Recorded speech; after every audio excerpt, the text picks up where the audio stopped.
Okay. Okay. So now we are starting from yeah, sunny side of the world, Mr. Chaplow. Thank you, Helmut. Thank you very much for that introduction, and thank you everyone for coming to this presentation. I think you'll find it complementary to most of the other excellent presentations that we've seen today. So Andalucia.com is a geodomain. It's a name that holds history, and a name with personality, and a name with potential. Andalusia is Spain's second largest region by area and largest by population. So it accounts for about 18% of Spain. And it includes the magical cities of Granada, Seville, Cordoba, and of course, the famous white villages. The population of Andalusia is nearly 9 million, and there are 24 million tourists travel to Andalusia each year, of which about half are international and the other half are from the rest of Spain. Well, 17th of April, 1996 was a day that changed my life, although I didn't know it at the time. And it was the day that I received the confirmation that the Andalusia.com domain had been registered. And I actually know what I was doing that evening. I'd been invited for dinner by a publisher of a magazine, and he was inviting his clients, and we went to a restaurant called Villa Tiberia in Marbella. And at an appropriate moment, I excitedly told the table the good news that I'd registered Andalusia.com and told them about the plans to build a website on it. And John turned to me and he said, "Chris, I haven't the faintest idea what you're talking about, but we'll drink to that anyway." And everybody did. They raised their glasses. But to explain about the origins of Andalusia.com, we've really got to wind back to London in 1980, where I was a civil engineering student down the road from here at King's, and spent far too much time in the computer room struggling with matrix algebra for engineers, the finite element analysis, handfuls of punch cards that we consumed, and these were the input for the university's prized possession, a DEC 2020 mainframe computer. And it was so prized that undergraduates weren't even allowed to see it. So we had to get our deck of punch cards, wrap them up in elastic band, and drop them in a box. And a man would come from the back room about every half an hour, and he would then collect those and take them into the back room as input. So you can imagine what it was like coding in those days, when it took about 1 hour to actually test a line of code. And as I prepared for this talk, I came across a gem of a letter from Mr. C.R. Small of the computing department. And apparently I had run out of my 19 DEC 20 CPU units. So I'd applied for some more, and I was refused. And I had no idea what I did after that. Probably borrowed somebody else's. In 1991, I relocated to Estepona in Spain with my wife, Michelle, who was a travel photographer. And we saved up and bought the very latest Amstrad PC 2086. And the next step was a US Robotics 14.4 modem, for which I was able to communicate in terminal mode with a friend in the next village. And then the next step was obviously CompuServe, but it was a very expensive connection to Madrid, and even CompuServe had a third-party node, which added to the cost. So going on the internet was quick forays and coming in and out and in and out.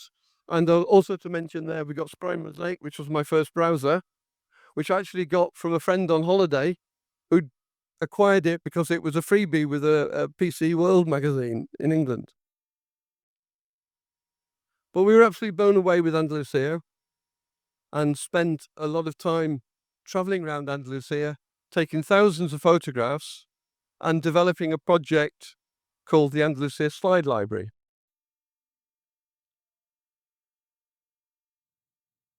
Now, the first domain that we registered was one called tis.com. Sorry, I've just jumped ahead a second. Yeah, one more. All right. The internet was coming. And this is the famous cover of the Newsweek magazine on the 4th of August, 94. I don't remember at the time. Featuring the late, great John Postel, Steve Crocker, and Vince Cerf. John said in that article, everyone should have 10 megabits and the web will be a wonderful thing.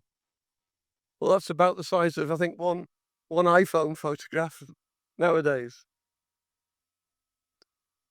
And in July 95, I went to London and asked my friend Chris Mason if I could stay with him for a week. And I ended up staying for 9 months. Well, thank you very much, Chris. We're still friends. And to your wife, Alison, I think I only saw the back of our heads for those 8 months. But in the evening, we explored internet projects at local call rate. That was the point, that we could do it in London. And we registered our first domain, tis.com, standing for the information zone, at that time. Well, we thought it looked good at the time. But here at Domain Summit, I imagine everybody's registered a domain name. So you might be interested to know how we registered tis.com. First of all, we had to download a plain text file from Internet. There it is. And fill that in with text or Notepad or some such device. Email it to hostmaster@networksolutions.com, and invariably it would come back with a syntax error. Maybe we had a space in the wrong place. Maybe there was a non-ASCII character in there in an address somewhere. So eventually, on about the 5th attempt, it was accepted. And about 24 hours later, I think we had an email to say it had been registered. Now, when I was doing the research at that time, it was free to register domain names. There was no charge to send this template in. So you can wind ourselves back 30 years. And if that was the case, everybody would be sat there on their laptops, I think, just firing off templates and registering domains for free. But actually, when we came to register tis.com in the October, a fee had been introduced, and that was $100 for 2 years. And you might be interested to know how you paid that. Well, about 2 months later, after registering the domain, the name going active, an invoice would arrive in the post. And that's what happened after the invoice. About 2 months after that, if you hadn't paid it, you got a reminder, which is that one. And if you still hadn't paid it, another couple of months later, you got a deactivation notice. And another couple of months later, the domain would be taken out of the zone files. So you actually got about 8 months of free use of a domain before you had to pay it. So there we were, March 1996, with the 3 elements in place.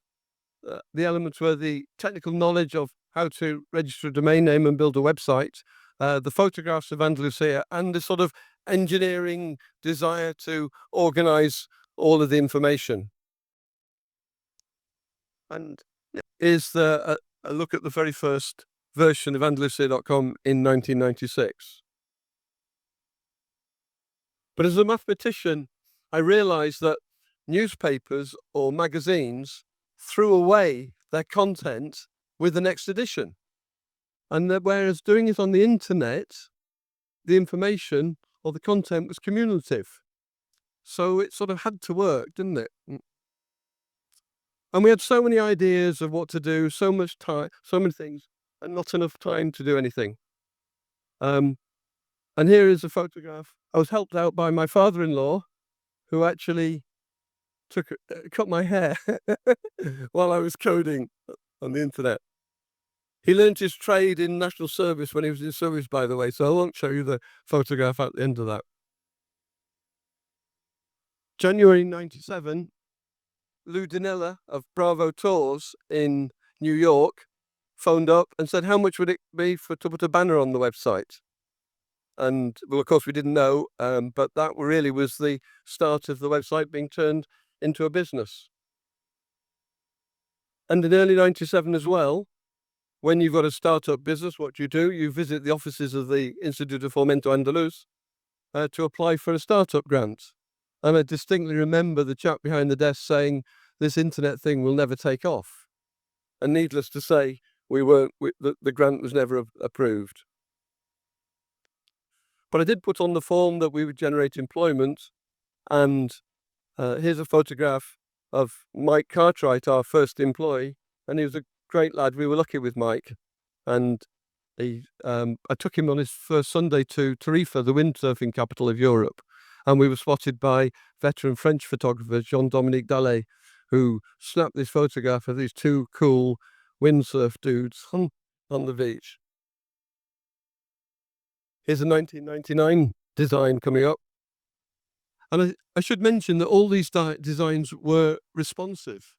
So if you adjusted the screen of the browser window, then the designs would adjust in that way.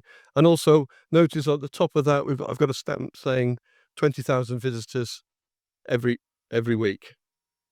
We're very proud of the statistics and publish them eagerly. So our early advertising client bases weren't the popular coastal hotels, because they already had the tour operators. It was the small rural businesses that were very keen to find a way of capturing clients all around the world, and the internet was a great opportunity for them. And we helped hundreds of clients in this way. Notice it wasn't banners, it was a form of text link.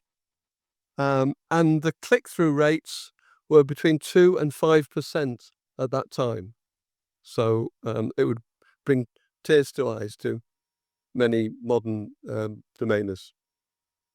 I should, of course, mention the dot-com boom in 2000, or running up to 2000. Many of you will remember that. So by this time I had a business partner, and I said to Minu, I think we could actually get some money investment from this .com. He said, oh yeah. He said, what would you do with it? I said, I'm not quite sure. He said, well, why don't you write a business plan and then we can look at it? Well, by the time I was writing the business plan in April 2000, the .com bubble burst and the NASDAQ lost 37%. So I think Minu probably saved me with those words.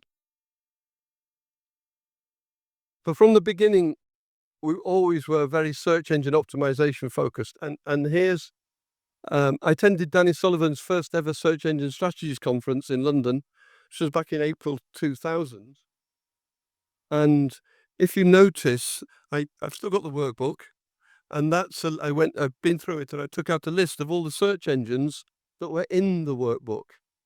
And there's one missing. Can anybody see which one? Yeah, that's right. It's Google. Yeah. The Google did exist at that time, of course, but obviously they weren't sufficiently fluid to send somebody to London to attend the conference. As a side note, either a year or 2 years after that, I can't remember, at as a subsequent Danny Sullivan conference, Google did have somebody there, and the delegates were absolutely pounding the poor chap on stage, asking them all sorts of questions. They were trying to get what was the golden secret, and in the end, he just said, "Listen, you lot, stop trying to game us. Just concentrate on content, and we'll do the rest." And actually, that was very good advice, and that's the advice that we've really followed ever since. It's a 2002 version of the homepage. Now, notice by now, professional graphic designers were sort of waking up and joining the internet party. Quite late, really, when you think about it. And you see the very, very rigid nature of a design made in tables. And of course, coming responsive now, we've gone full circle back again. And we also had a forum on the website, which was very successful. And the secret of that was strict moderation, not so much against hate speech in those days. It was more against people trying to advertise and put plugs for their businesses and so on it. And all the threads had to be about Andalusia. Private advertising sales was our main income stream. And larger businesses at this sort of time were coming on board, including the real estate market that was very busy, very buoyant at that time.